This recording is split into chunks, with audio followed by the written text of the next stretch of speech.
Welcome to the Draft Zone, and welcome to the Deep Dive.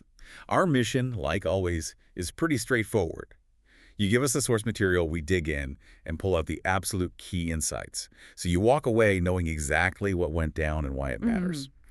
Today, we are diving deep into one of the most unpredictable sessions all year, the 2025 Singapore Grand Prix qualifying. Honestly, this wasn't just qualifying, it was a proper Saturday night fight under the lights. High stakes, maximum risk. Yeah, it really felt like that. And what makes this one so interesting is that we genuinely had multiple teams, maybe 3 or 4, with a real shot at pole. That doesn't happen every week. No, it certainly doesn't. And our source here is a really detailed commentary transcript. It lets us basically sit in the commentary box moment by moment, so we can really unpack the surprises, the failures, and ultimately how that pole position was won. Because on a street circuit, commitment, that's everything. It really is. And that commitment, or maybe the lack of it sometimes, started shaking things up almost immediately. Let's get into Q1, because that's where the first shocks came. Okay, yeah. So early on, what really stands out is just the pressure. You could feel it across the grid. Even before the big incident, we saw some weird things happening. Like the Saubers. Exactly. Both Saubers were way down, sort of struggling in the bottom 5, which, well, is pretty unexpected. Especially Bortolto, right? He'd been the lead Sauber for, what, the last 7 races? Yeah, something like that. So seeing him under threat early was a surprise. Definitely. But that underlying tension just erupted, didn't it? Midway through Q1, yellow flags came out. And it was Pierre Gasly, off the road, looked like he was just parked on the exit of turn 13, they eventually clarified. Yeah, turn 13. And what he said on the radio was, well, it tells you everything. First, the steering felt heavy. Okay. And then just moments later, I've lost everything. That screams mechanical failure, doesn't it? A big one for Alpine. Oh, catastrophic. On a street circuit, losing steering or power like that. Terrifying. Instantly game over for him. And of course, it throws the whole session into chaos for everyone else still on track. Right, because the track goes yellow. Yeah. And that put Tsunoda in a horrible spot. He was way down, I think, 20th at the time, trying to finish a lap. The worst possible situation. He's got to finish his flying lap, but he has to lift for the yellows. He's just hoping he reacted at the exact right moment, otherwise the stewards delete the lap. The pressure must have been immense. Did he make it work? Did the lap stand? He did somehow. He managed to jump all the way up to 10th, survived the cut. Which, when you think about it, his last decent result was P6, just behind Liam Lawson. The guy he swapped seats with. Exactly. It just shows, the speed is there, but he's always living right on that ragged edge. Typical midfield battle. So Q1 eliminations, it was brutal. Bortolto missed out this time. Stroll, Colento, Ocon, and obviously Gasly with the mechanical. And Ocon's exit is quite a story, isn't it? It really highlights how quickly things change in F1. What happened there? Well, remember Friday? He was buzzing, called it the best Friday of the year, felt the car was really quick. Oh, yeah, I remember that. And then, boom, less than 24 hours later, he's out in Q1. It just shows confidence is great, but in Singapore, you need that clean, committed lap when the pressure's on. Miss it by a fraction. And you're watching from the garage. Sets a real tone, doesn't it? Okay, moving into Q2. Things got even tighter. The pace ramped up again. It really did. Q2 is all about securing that top 10 spot, ideally without burning too many sets of tires. And some guys look really comfortable. Hajar, for instance. He looked quick. Yeah, rapid, as they said. Straight into P7. Looked like he had plenty in hand.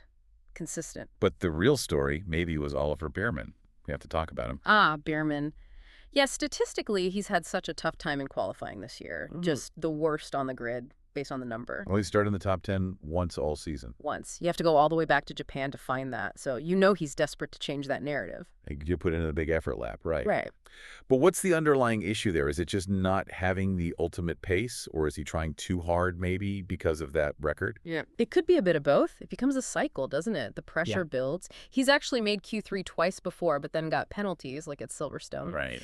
So he's trying to put a clean weekend together, but street circuits punish any mistake, any overdriving. He's definitely putting the effort in. You can see that. But finding those last few tenths when everyone else is also pushing, it's tough. And speaking of everyone else pushing, how are the title contenders looking? Norris seemed okay. Norris moved up to 4th. Looked pretty safe, yeah. But Leclerc was under huge pressure. His first run in Q2, the first sector was just no improvement at all. Oh. He absolutely had to find something big on that second run, or he was facing a shock exit. So high drama. But then you had Hamilton, right? The Yeah. street circuit master. How did he handle it? Complete contrast. Hamilton stayed in the pits, didn't even bother with a second run, just utterly confident his first lap time was good enough. That's experience, I guess. That's experience and maybe faith in his ability on these kinds of tracks. Saves tires, saves mental energy, just calm. But the margins were still incredibly tight. Hülkenberg suddenly found pace, knocked both Williams cars out, looked like he might finally break his Q3 duck this season. He looked genuinely on for it. Hasn't made Q3 all year, and he was right there. But then, the final moments. LECLERC. Under all that pressure, he finds a lap, a clutch lap, goes P6. And that single effort was just enough to push Hülkenberg back out. Brutal for Hulk, right at the death. Absolutely brutal. Continues that unwanted streak. So the full Q2 list. Hülkenberg, Albon, Sainz, Lawson, and Tsunoda, all gone. Which leaves us with the top 10 shootout. Russell, Norris, Verstappen, Hamilton, Leclerc, Piastri, all the big names ready for Q3. The stage was set. Palpable intensity. Okay, Q3, the fight for pole. And this is where it gets really good. George Russell only had one pole all season before this, right? Yeah. Way back in Montreal. That's right. If he wanted pole here, he needed something special. And boy, did he deliver on that first run. He absolutely sent it. Total commitment. You heard the commentary, immediately pick up on it, brushes the wall. He actually hit it. Brushed it. That's how hard he was pushing. Using every single millimeter of the track, risking it all for those tiny fractions of a second. And the time. A 29.1. Just ginormous, as they called it. Quickest in all three sectors. An absolutely monster lap. Ginormous is the right word. And crucially, what did that do to the standings? Put Mercedes 1-2. Straight away. And the gap. 0.3 of a second back to the rest of the field. 0.3. In Singapore, that's an eternity. It basically guarantees you the clean air off the start, which is so, so important here. That brush with the wall, that might have been the pole lap right there on run 1. So how did the others compare on that first run? Norris was 0.4 back. 0.4, yeah. Verstappen's first sector wasn't great on his initial go. Maybe a little tentative compared to Russell. Didn't seem to attack the curbs and the walls quite the same way. And Hamilton. Interesting context there in the Ferrari. Yeah, fascinating. He slotted into P4, just behind Russell and his teammate. And the commentators pointed out Hamilton's never started in the top 3 for Ferrari in a Grand Prix. Never. Wow. So getting onto that second row, P4, was still a pretty big deal for him, historically speaking. Right. But then Piastri popped up, didn't he? Split the Mercedes. He did. Jumped up to second place, temporarily breaking up that Mercedes front row. And strategically, that's huge, isn't it? Oh, massive. Piastri putting his McLaren between himself and Norris for the start tomorrow. That's a significant move in their internal battle and maybe the championship. Creates a buffer. Forces Norris to think defensively, maybe. Very clever. Okay, final runs. Everyone going for broke. Russell comes out again. And finds more time. Improves his own benchmark by 0.07. Just relentless pressure kept digging. Incredible consistency. But the pressure got to others. It did. Leclerc pushed too hard, lost his final lap right at the end. A mistake. Yeah, shame for him. Which left just one man who could realistically challenge Russell. All eyes on Verstappen. The championship leader. Could he find the magic lap? He started okay, but the middle sector, you heard it straight away on the commentary. Not good enough. Not good enough. And then the final chicane. The description was specific. Not Verstappen at full attack. Meaning Maybe just a fraction hesitant. Not absolutely wringing the car's neck through that critical final part of the lap. On this track, against a lap like Russell's first one, that tiny bit of hesitation is everything. the difference between P1 and P2. Exactly. He just couldn't find it. Couldn't match the sheer commitment Russell showed on that first run and couldn't make up the difference on the second. So the result stands. George Russell, pole position in Singapore.